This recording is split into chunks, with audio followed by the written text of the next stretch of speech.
Luda is my best friend and has been since high school, and her son died in Victoria County Jail last year. I'm going to read a statement from her, and she couldn't be here today. Clinton Joseph Harrington died in the Victoria County Jail on October 18th, 2018, at the age of 32. He was being held pre-trial and had not yet been convicted of any crime. Clinton became addicted to opiates as a result of 2 spinal surgeries in his late teens and early 20s. He struggled with intractable pain, the vicious cycle of addiction, treatment, brief recovery, and relapse. He made repeated attempts to stay off opiates, but the pain and anxiety related to his pain he experienced when he was not medicated was simply too much for him to bear. Watching a loved one struggle with this fatal disease is truly heartbreaking. However, Clinton never lost hope. He never gave up. He continued to work, and he struggled to support himself. Shortly after Clinton's arrest on September 9th, 2018, he began submitting written requests to be weaned off of methadone. He had been prescribed methadone for many years and had attempted repeatedly to wean off. Each of his requests were signed, "Thank you," and "God bless you." On September 18th, Clinton was placed on a 9-day regimen of rapid detoxification prescribed by Best Recovery Healthcare, an outside medical provider. He started exhibiting severe symptoms of detoxification, including shaking, tremors, chills, nausea, and pain. He wrote multiple requests for assistance, for medical evaluation, and for a bail reduction so that he could seek medical treatment outside of the jail. His last request was written for him by another inmate because his tremors were so severe that he couldn't write for himself. There is, as far as we know, no protocol for detoxification for jail inmates.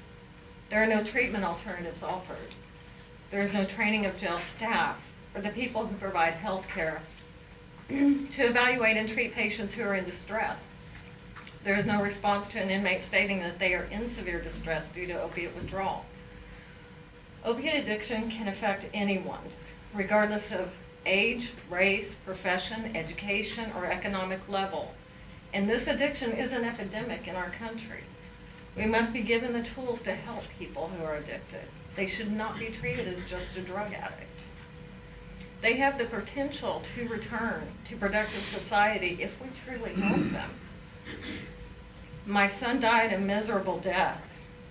It is heartbreaking to know that other inmates tried to take care of him as best they could, report his condition to jail and medical staff, and watch as nothing was done to help him.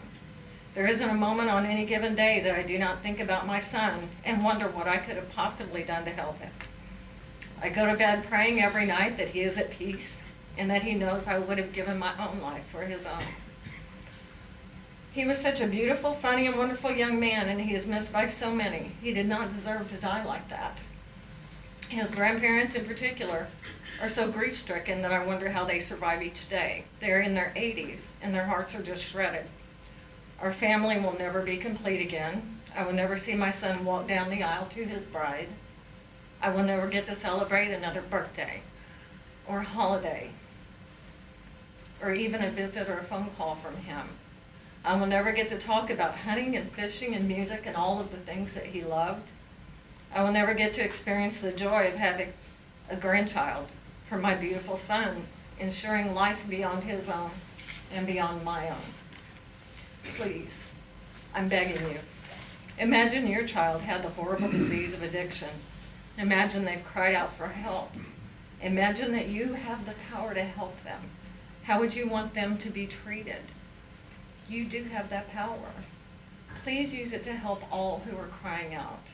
Thank you, and God bless you. Thank you.